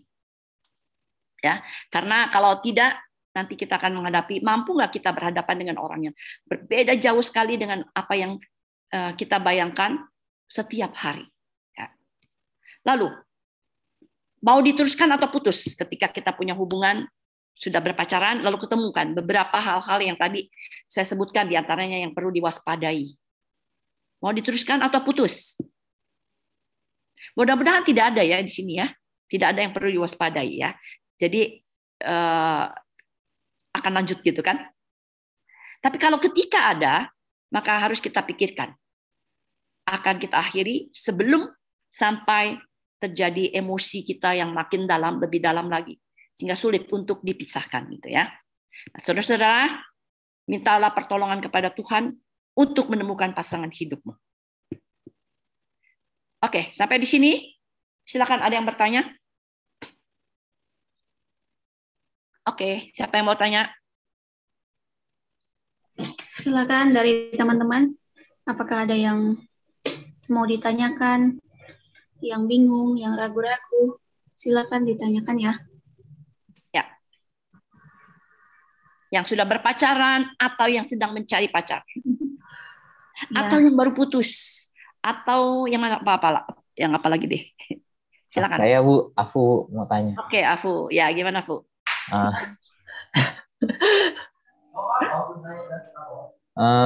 Gini Bu, kan saya melihat gitu kan Bu dari teman-teman gitu kan, ketika berpacaran gitu kan Bu, kan saya belum, makanya saya mau tanya gitu Bu. Ya. Misalnya gitu kan Bu, kayak misalnya awalnya gitu kan mereka udah sepakat gitu kan Bu. Terus kalau ada dapat masalah gitu, terus harus cari penyelesaian sama-sama gitu kan. Terus kalau misalnya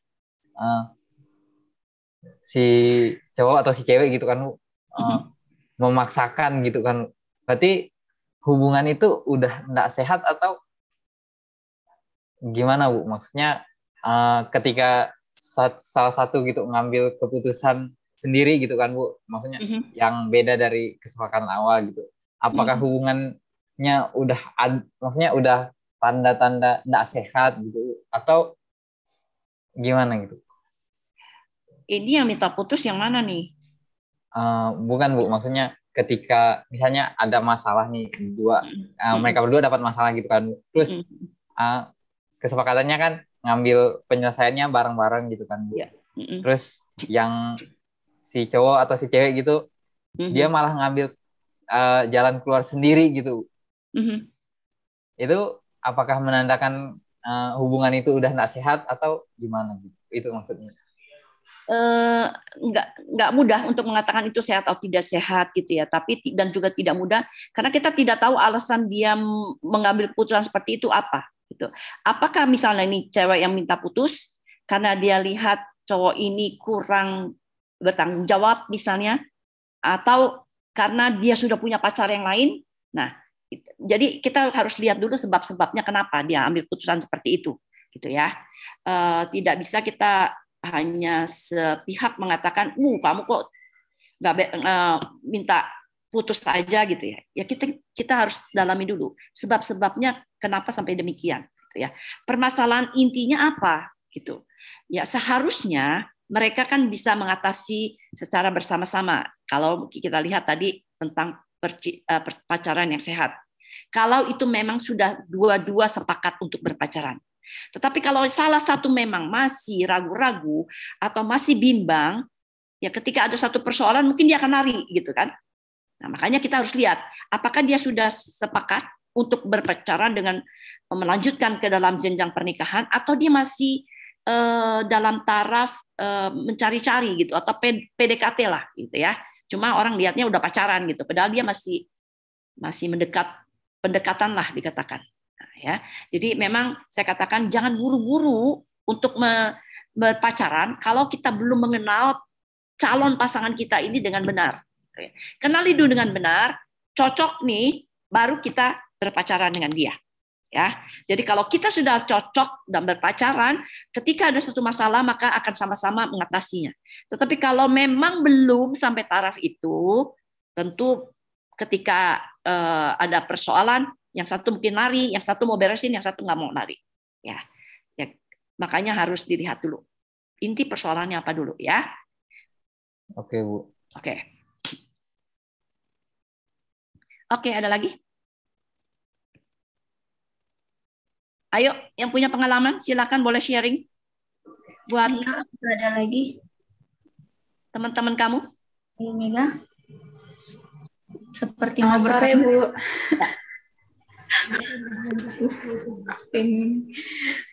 Bu mau tanya Bu. Ya. Dalam berpasangan itu idealnya kita perbedaan usia itu ada nggak sih Bu? Berapa gitu Bu? Terus kalau ada banyak sih Bu yang mau ditanyain. Jadi nggak apa-apa, satu-satu nanti jawab. Itu yang pertama Bu, ideal perbedaan usia kita dengan pasangan kita itu sebenarnya ada nggak segitu? Atau ada penentu lain misalkan entah dari kayak yang Ibu jelasin tadi, karakter atau hal-hal biologis yang sebenarnya itu juga berpengaruh gitu, nentuin kita ideal apa enggak sama pasangan kita. Lalu yang selanjutnya itu, kalau misalkan dalam sebuah hubungan masih berpacaran ya Bu konteksnya, apakah wajar, bukan ya, gimana ya bilangnya Bu? Ketika pasangan kita memuji orang lain gitu Bu, di depan pacarnya, di depan kekasihnya, pasti kebanyakan ada yang nggak suka gitu, khususnya saya sendiri gitu Bu. Hal itu menurut Ibu wajar nggak sih kita misalkan marah atau kesal di saat itu gitu. Lalu pertanyaan saya juga mengenai hal itu, maksud dari pujian yang diberikan itu menunjukkan kalau dia serius sama kita atau itu mempengaruhi nggak sih Bu gitu. Oke, udah? Lalu yang terakhir Bu, apa tuh? Yang terakhir ketika kita berpacaran itu waktu yang tepat untuk menentukan waktu yang tepat menuju jenjang pernikahan itu sebenarnya apakah seberapa lama kita pacaran, seberapa jauh kita saling kenal, atau apa gitu Bu? Karena ada kayak yang saya lihat gitu, yang terjadi ada yang misalkan dia udah kenal lama tapi pada waktu itu belum memutuskan pacaran. Setelah itu memutuskan pacaran hanya beberapa bulan gitu. Setelah itu akhirnya memutuskan untuk menikah. Nah, sebenarnya untuk menuju ke suatu pernikahan itu ditentukan oleh waktu kita pacaran atau apa gitu, Bu. Itu aja sih, Bu. Oke. Terima kasih, Bu. Mega, banyak pertanyaan, udah siap-siap rupanya ya. Enggak juga sih, Bu. Usia berapa? Ya, usia ini berapa tergantung. Ya, tadi saya bilang kematangan daripada seseorang. Ada yang sudah usia 20 lebih, sudah matang, sudah cukup matang, dan biasanya memang sekitar di atas setelah selesai kuliah, ya selesaikan kuliah dulu lah ya. Udah siap, bukan cuma untuk usia, tapi juga udah punya pekerjaan sehingga bisa bertanggung jawab terhadap keluarganya. Nah, itulah usia untuk pernikahan. Berapa? Ya, bisa di atas 23, tergantung lah ya. 24 untuk perempuan ya, laki-laki 25 gitu. Berapa selisih usia mereka? Tentu tidak terlalu berbeda jauh ya. Yang diharapkan ya mungkin antara ya kalau sama ataupun sampai 10 tahun gitu ya. Masih oke ketika dia tidak terlalu banyak perbedaan. Tetapi bukan berarti kalau di atas itu tidak berhasil, bukan ya. Bisa saja ketika mereka saling punya pengertian, tetapi banyak sekali kesulitan yang akan dihadapi nanti ya. Saya banyak menjumpai ada beberapa orang yang usianya sudah cukup, usia perbedaannya cukup panjang gitu ya. Itu kelihatannya aman-aman gitu ya, tapi ketika mereka sudah usia lanjut, mulailah terjadi perbedaan atau perselisihan yang terjadi. Kenapa? Yang satu masih muda banget, yang satu sudah tua banget tadi saya katakan ya. Kalau usianya sudah jomplang, nah yang satu udah agak tua, yang satu masih pengen pesta-pesta, pengen hura-hura gitu ya, pengen jalan-jalan, yang satu udah pengen di rumah aja. Akhirnya dia cari orang lain gitu ya. Dia cari orang lain untuk jadi teman dia. Nah, ini memang satu contoh yang kurang baik tentunya ya. Tapi sampai akhirnya ya terjadilah perpisahan gitu. Nah, ini bukan berarti patokan. Kalau dia beda usianya cuma 4 tahun, wah pas nih, atau 5 tahun pas nih. Kita harus lihat juga kepribadian masing-masing orang ya. Tetapi memang patokannya jangan terlalu jomplang dikatakan di dalam hal usia ini. Tapi kalau misalnya udah cukup matang kedua-duanya memasuki pernikahan, ya silakan. Tapi jangan terlalu berbeda jauh karena ini akan berpengaruh ketika mereka sudah lanjut usia.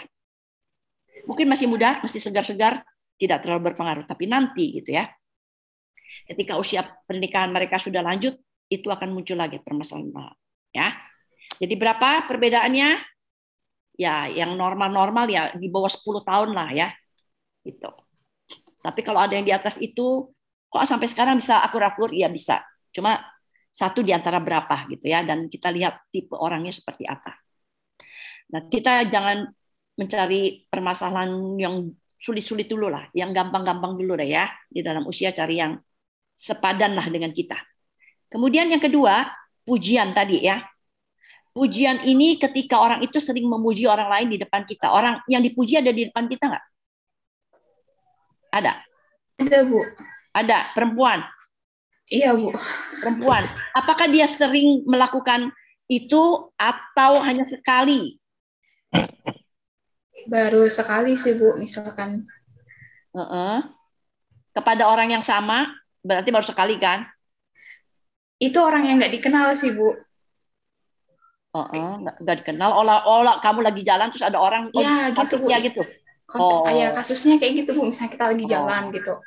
Tiba-tiba dia bilang, wah cantik ya cewek itu. Misalnya, wah bagus ya stylenya kayak gitu loh, Bu. Oke. Terus kamu bilang, emang saya bagus nggak? Nah, itu kan ada dua sisi, Bu. Kalau misalkan orang yang kayak misalkan cuek gitu, tapi pasti ada lah, Bu, kepikiran kayak kita ngerasa, wah kita kayaknya kurang apa gitu. Masalahnya misalkan misalnya orang itu jarang melontarkan pujian sama kita, tiba-tiba sama orang dia ngasih pujian kayak gitu loh, Bu. Oke. Itu sih yang bisa jadi masalah, Bu, gitu, Bu. Kayak jadi muncul pikiran-pikiran negatif jadinya, Bu. Ya, tapi nggak sering ya. Nggak tapi sering, memang Bu. Betul-betul orang yang dipuji itu betul-betul menarik. Menurut kamu cukup menarik atau enggak?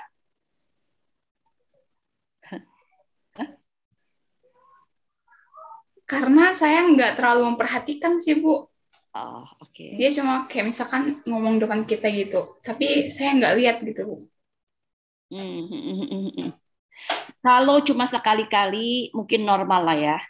Kalau saya katakan normal. Tapi kalau udah sering kali dia berbuat segitu, ya kamu tanya maksudnya apa sih, ya kan? Jalan sama-sama, tapi kamu matanya lirik-lirik orang lain gitu kan? Ya itu satu pertanyaan itu. Tapi kalau sekali-kali, ya mungkin masih lumrah lah ya. Ya. Atau dia ingin kamu penampilan seperti itu, ya saya nggak tahu gitu kan? Mungkin tujuannya ke sana. Ya. Tapi untuk yang laki-laki, coba ya. Kalau lagi jalan sama pasangan, jangan coba puji yang orang lain yang di luar pasanganmu. Ini contohnya. Pasti dia akan tidak suka gitu ya. Yang laki-laki, jangan puji orang lain ketika kamu bersama dengan pacar kamu gitu ya. Boleh kamu suka, ya udah simpan aja dalam hati. Ya. Iya, Bu, benar, Bu. Oke, kemudian waktu pacaran ini. Tadi kamu kata berapa lama gitu ya? Berapa lama waktu pacaran? Tentu mesti dilihat intens atau kedekatan kamu satu dengan yang lain. Kalau kamu berpacaran jarak jauh, ya tentu 5 tahun pun kelihatannya kurang. Ya saya katakan kurang, kenapa? Kamu jarang ketemu, jarang kontak. Bagaimana kamu bisa saling kenal? Gitu.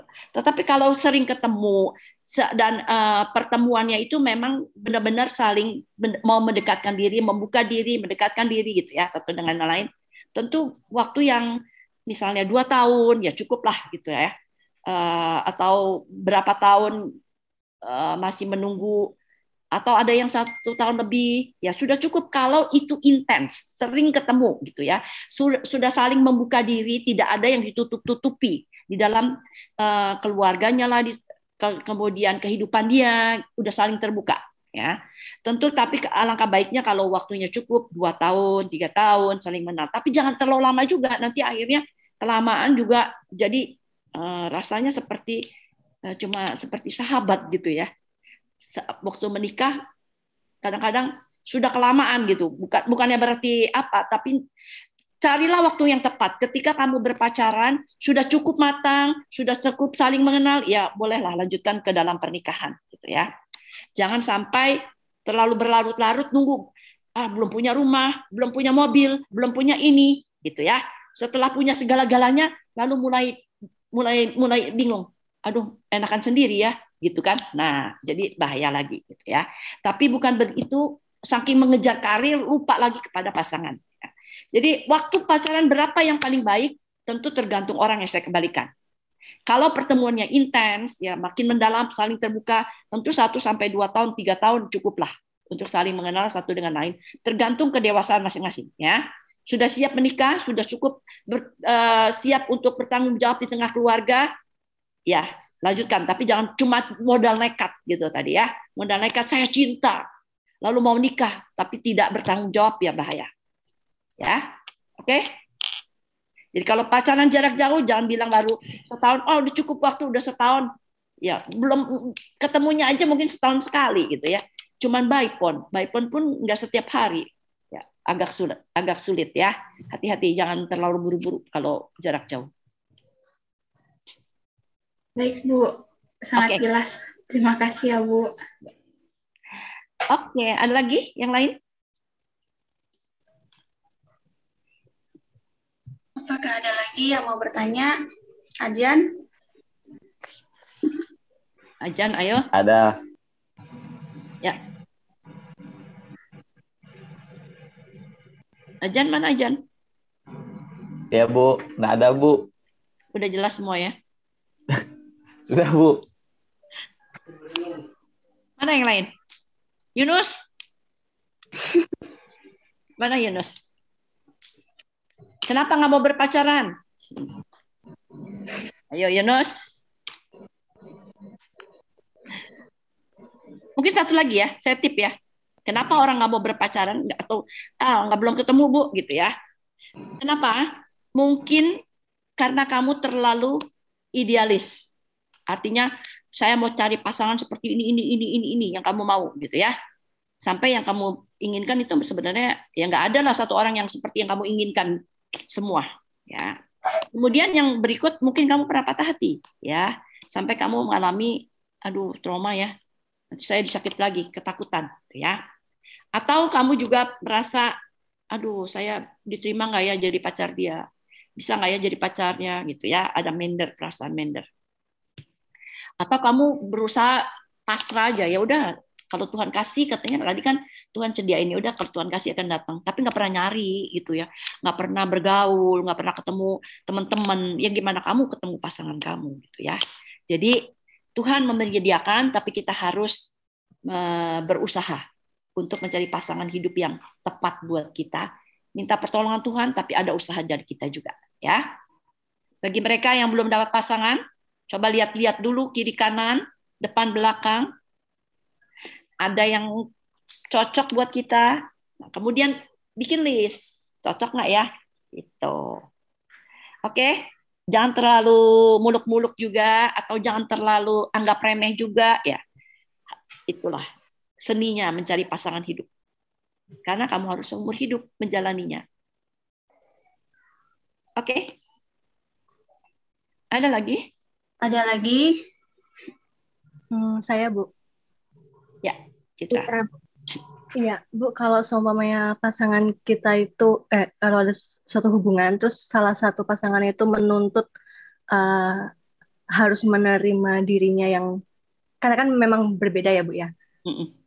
Banyak perbedaan, dan salah satu pasangan ini menuntut untuk menerima dirinya itu apa adanya. Dia nggak bisa merubah dirinya dan hanya ya saya udah begini gitu. Padahal untuk menurut yang satunya, untuk bisa kita sama-sama, ayo kita merubah gimana ya Bu ya? Ya itulah Bu, untuk menuntut kalau menerima apa adanya itu gimana ya Bu ya? Di satu sisi ya kamu harus lihat ya apa adanya. Ada sisi yang maksudnya dia jujur gitu ya. Ini loh saya. Kamu bisa terima nggak? Ya tentu. Tapi di dalam hal lain kita juga bukakan ada sisi-sisi lain yang seharusnya bisa ditingkatkan. Ya, kita nggak mau mengubah dia, bukan. Tapi bagaimana satu sisi kelemahan dia bisa ditingkatkan untuk menjadi lebih baik, gitu loh. Ya, jadi bukan saya mau mengubah kamu, bukan gitu loh. Saya terima kamu seperti kamu ada saat ini, tapi tentu setiap orang punya kelebihan toh. Nah, atau kekurangan. Ya, kelebihan kamu saya terima tentu, tapi kelemahan kamu bagaimana kalau bisa ditingkatkan untuk lebih baik. Saya juga punya kelemahan, gitu kan? Saya punya kelemahan dan saya tahu kelemahan saya apa. Bagaimana saya mau meningkatkan, mau apa enggak dia, gitu kan? Mau nggak lebih baik lagi? Bukan mengubah dia ya, bukan mengubah, tapi meningkatkan dia untuk bisa lebih baik lagi di dalam sisi-sisi kelemahan dia. Itu dulu ya. Mungkin kalau kamu bilang kamu harus berubah dong, ya saya nggak mau berubah gitu. Ini loh saya, mungkin istilahnya gitu ya. Tetapi yang dimaksudkan perubahan ini adalah bagaimana yang lemah itu bisa ditingkatkan menjadi lebih baik. Bukan berubah secara overall atau secara keseluruhan. Ya, bukan jati dirinya yang diubah, tapi kelemahan yang harus ditingkatkan untuk menjadi lebih baik. Gitu loh. Ya. Kalau kayak gitu terus dia tetap nggak mau, Bu. Ya ini tipe orang yang keras. Ya. Iya. Sekarang tentu setiap orang, kalau kamu punya prinsip seperti demikian, lalu saya juga punya prinsip yang sama, bagaimana kita bisa ketemu? Kamu tetap kekeh pada saya mau seperti ini, lalu saya juga nggak mau berubah, gitu. Lalu gimana ketemunya? Tentu harus ada sedikit yang satu berubah di dalam hal ini, yang satu berubah dalam hal ini, sehingga ketemu di dalam satu titik tengah-tengah. Kalau enggak ya nggak bakalan ketemu gitu kan. Nah, cuma gini, yang kamu ributkan ini prinsip atau tidak, gitu loh. Kalau tidak terlalu prinsip dan kamu bisa menerima, ya nggak masalah. Tapi kalau hal yang prinsip, ya harus berubah, harus ditingkatkan. Ya, prinsip nggak yang kamu omongin ini untuk berubah? Prinsip, Bu. Kalau prinsip, ya kamu harus bicarakan. Ya. Harus bicarakan juga, ya. Oke, Bu. Ya, itu bagaimana di dalam berpacaran pun sebelum memasuki pernikahan itu harus dibicarakan supaya bisa saling mengisi satu dengan yang lain. Ya. Oke, Bu. Tapi kalau sama-sama egonya semuanya tinggi, Bu, terus silent treatment, Bu, perlu dipertahankan atau tidak, Bu? Nah, sekarang kamu harus berbicara berdua, mau dilanjutkan atau tidak kalau seperti ini. Gitu kan? Apakah kita bisa berjalan dengan keinginan kita masing-masing? Atau kita mau sama-sama bertumbuh? Ya. Kalau mau mempertahankan keinginan masing-masing, satu ke kanan, satu ke kiri, yang susah ketemu. Gitu loh. Mau bicara, mau tetap sama-sama, mau saling mendukung, ya kita harus adakan perbaikan-perbaikan masing-masing. Gitu loh. Ya. Saya sama suami saya jauh berbeda. Betul-betul berbeda. Jadi pertama kali saya katakan, ya suami saya juga tahu, dia syok. Saya syok gitu. Apalagi masuk keluarga dia gitu ya. Kok kayak gini ya? Kalau keluarga saya semua saling dukung. Kalau yang salah dicecer gitu kan. Diomongin di depan orang. Waduh, kaget juga saya gitu kan. Dan dia tipe orang yang kalau tadi katakan apa adanya, betul apa adanya. Tapi ketika dikatakan ada kelemahan-kelemahannya, dia mau memperbaiki ya. Jadi kalau kamu semua lihat perubahan yang terjadi waktu saya perkenalan sama dia jauh berbeda. Jauh sekali berbeda ya. Mungkin dia itu lebih perasa gitu. Dia itu lebih empati kepada orang gitu ya. Kalau buat saya ini malah dulu saya lebih kalem, sekarang saya lebih keras gitu kan. Akhirnya kita harus ketemu di satu titik gitu. Bukan saya berarti saya baik, keras, bukan gitu. Tapi ada perubahan-perubahan yang terjadi gitu di dalam hidup yang saling mengisi tentunya. Jadi memang satu hal yang diinginkan adalah bukan saya merubah kamu. Saya terima kamu apa adanya, tapi di mana sisi-sisi kelemahan yang prinsip tentu harus diperbaiki. Itu dulu. Ya. Kalau nggak mau berubah, ya nanti kamu repot juga dong. Oke, harus Bu. Terima kasih, dibicarakan sekarang. Iya, Bu. Oke. Ada yang lain?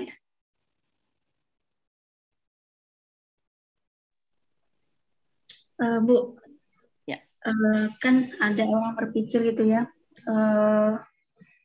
kayak bilangnya, kebiasaan buruk itu, maksudnya ya kebiasaan buruk itu mungkin nanti akan berubah gitu. Mungkin ketika menikah akan berubah. Ada yang berpikiran kayak gitu. Padahal kan susah gitu untuk merubah hal itu ya Bu. Apalagi udah menikah bisa jadi malah makin gitu kan Bu. Nah, jadi adalah nih kisah seseorang gitu rekan Di awal-awal baik nih gitu pacarannya, terus bertanggung jawab gitu pasangannya ini.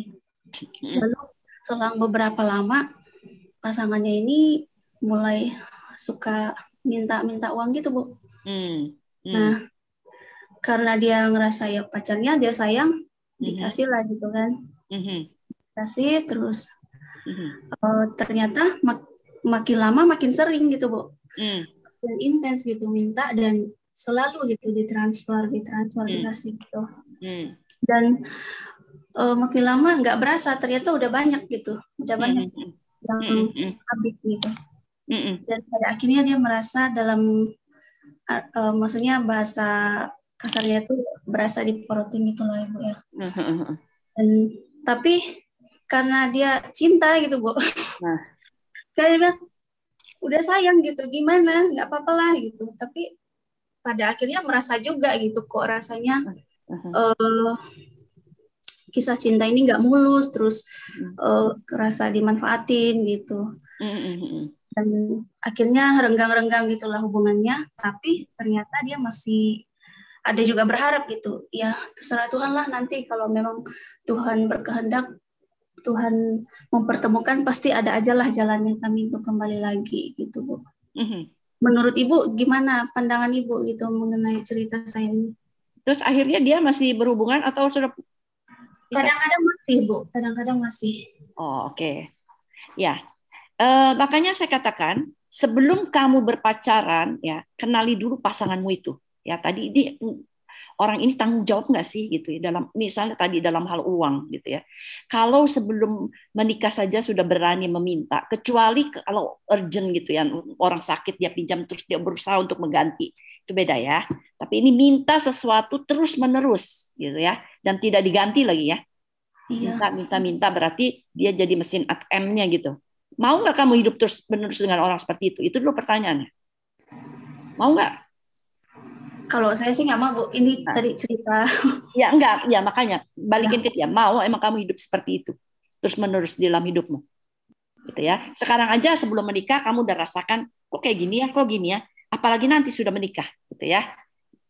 Jadi bukan nanti dia berubah. Sekarang dulu lihat perubahannya. Kalau tidak bisa berubah ya kamu harus ambil keputusan mau lanjut atau tidak. Ya. Makanya saya katakan dalam berpacaran ini ada satu ikatan emosi gitu ya, emosi jiwa. Tahu sih salah, tapi cinta ya tadi saya katakan cinta ya. Cinta itu apa sih gitu kan? Karena ada satu keikatan yang sudah dijalankan gitu ya. Makanya saya katakan jangan dulu berpacaran kalau kamu belum kenal secara benar orang itu siapa. Jadi ketika sudah jalan, tahu yang tidak benar, maka kita harus berani memutuskan mau lanjut atau tidak. Jangan mengatakan oh supaya nanti dia berubah menikah. Sekarang aja susah apalagi nanti menikah. Itu loh. Ya. Jadi harus berani memutuskan buat dia. Perasaanmu mungkin emosinya sudah cukup dalam, sudah cukup lama jalan. Nah, makanya hati-hati. Jangan jalan dulu kalau belum serak bahwa ini pasangan hidup saya, calon pacar saya gitu ya. Supaya jangan nanti sakit hati, patah hati gitu kan. Lalu mulailah emosi terbawa-bawa. Ya kalau saya sih sarankan ya buat dia pikirlah lebih lanjut lagi, kamu bisa hidup dengan orang seperti ini nggak selamanya. Kalau tidak ya kamu harus berani ambil putusan sekarang, bukan nanti kalau married. Ya, karena udah bagus, udah kelihatan sekarang. Kalau nanti sudah menikah, jalannya lebih susah lagi gitu kan. Kalau sekarang kamu bisa mengambil keputusan untuk tidak atau lanjut atau tidak. Kalau sudah menikah, ya nggak bisa bilang tidak gitu kan, harus lanjut. Jadi sekaranglah saatnya. Mau lanjut atau tidak, putusannya dari orang itu. Ya. Sip, Bu. Bu, tapi dia bilang gini, saya tuh udah terlanjur sayang banget, takut nggak ketemu lagi nih yang kayak begini gitu, Bu, yang seperti dia ini gitu. Sekarang apa yang membuat kamu sayang sama dia? Iya, pertanyaan buat dia, apa yang membuat kamu sayang sama dia? Itu dulu. Apa yang membuat dia? Karena sudah sering ketemu mungkin perhatian yang orang itu gitu kan. Kalau orang itu sungguh-sungguh bertanggung jawab, dia tidak akan melakukan misal tadi minjam uang entah buat apa, kan? Dia tahu nggak buat apa, ya kan? Terus menerus kamu jadi mesin ATM-nya, kamu sanggup nggak hidup dengan orang seperti itu? Loh, balikin ke dia, ya. Apa sih yang membuat kamu sayang sama dia? Misalnya disebut perhatian dialah, apalah, bisa nggak? Mungkin nggak perhatian itu karena dia menginginkan uang kamu? Bisa nggak? Ya nggak. Misalnya nggak tahu nih. Jadi kamu mesti cari dulu apa yang membuat dia tertarik kepada orang itu. Apakah kamu tahu bahwa di perbuatan dia yang baik itu kepada kamu karena punya motif untuk mendapatkan uang dari kamu? Coba balikin dia berpikir. Ya. Sip, Bu. Sip. Ya. Ada lagi yang lain? Nggak apa-apa, kita lanjut aja ya. Nggak ada acara kan habis ini? Saya, Bu, mau Ya. tanya. Afu. Ini kan misalnya saya di posisi keluarga gitu atau teman gitu, Bu. Terus ada teman saya yang gitu tadi, Bu. Maksudnya saya pengen bilangin dia gitu. Gimana bilangnya? Orang ini nggak baik loh untuk kamu gitu, Bu. Kan kadang-kadang sudut pandang teman atau keluarga itu lebih objektif gitu daripada orang yang pacaran gitu kan, Bu. Saya mau bilang nih sama dia gitu, misalnya kayak tadi Kak Teni gitu kasusnya kan, dia udah ibaratnya cinta sama bodoh itu hampir mirip gitu, Bu. Saya mau bilangin kalau ya, Bu, saya mau bilangin kalau itu tuh udah bodoh gitu, bukan cinta lagi. Maksudnya udah apa ya, kayak tadi lah, kayak jadi mesin ATM berjalan dia gitu. Saya nih sebagai keluarga mau bilangin, bingung caranya gitu, Bu. Maksudnya kalau saya bilangin, nanti dia malah jadi ngelawan saya gitu, Bu. Atau ketika saya bilangin, nanti malah hubungan saya sama dia yang jadi apa ya, jadi berantakan gitu, Bu. Padahal kita keluarga gitu atau teman gitu. Itu gimana? Orang bilang cinta itu buta, padahal cinta itu tidak buta, ya. Cinta itu tidak buta, cinta itu tidak tuli. Kenapa? Karena dia bisa melihat mana orang yang baik dan yang tidak seharusnya, ya.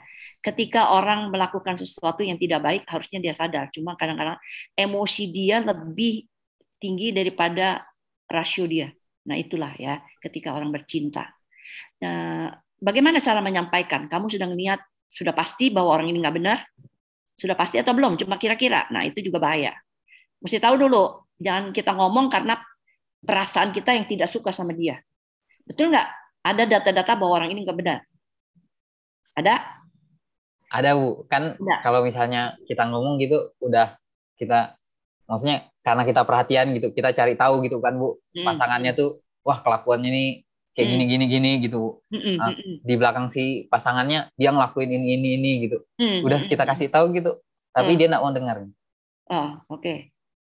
Ya, kalau kamu sudah katakan dan dia tidak mau, ya itu kan keputusan dia, gitu kan ya. Kita nggak bisa memaksakan.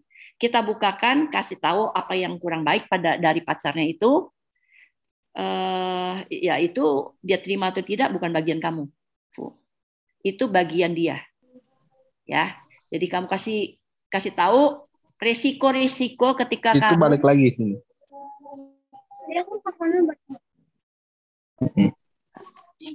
Mungkin yang kamu bisa lakukan adalah resiko yang bisa ditanggung kalau kamu melanjutkan hubungan dengan dia.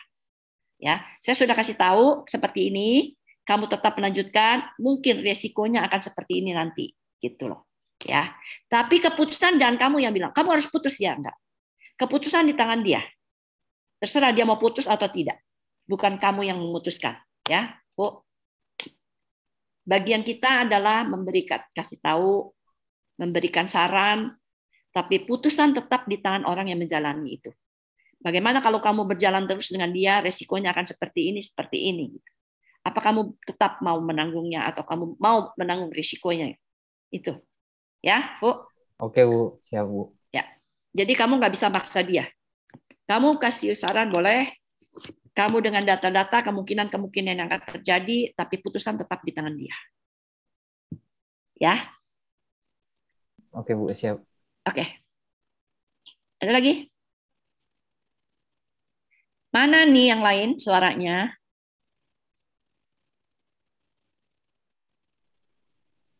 Ayo, yang lain ada lagi. Halo.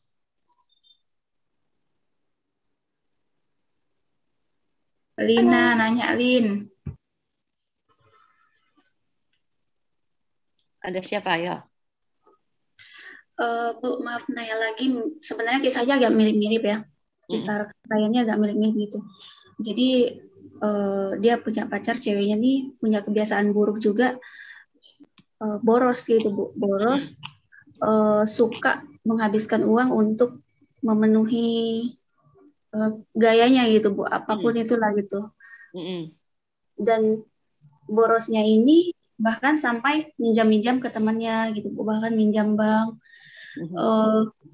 Lalu ternyata pas ditanya-tanya, katanya sih sekarang tuh udah agak berubah gitu kan, Bu. Nah, pertanyaan saya itu, dan saya dengar juga udah mau mengarah ke serius gitu, Bu. Udah mau mengarah ke serius hubungan mereka ini, katanya karena udah agak-agak berubah gitu. Apakah boleh lanjut dengan catatan udah agak berubah tapi belum 100% atau sebaiknya jangan dulu atau bagaimana ya, Bu? Ya, sebaiknya dipastiin dulu gitu, jangan cuma ingin mau berubah gitu kan. Berubah nanti balik lagi, ya kan risiko harus ditanggung bersama nanti gitu kan. Jadi pastiin dulu bahwa memang sungguh-sungguh sudah berubah. Bukan kemungkinan sudah berubah, tapi pasti nggak dia berubah. Sudah berubah dan berjanji tidak lagi melakukan hal yang sama gitu kan. Itu dulu pastiannya sebelum melangkah di dalam pernikahan.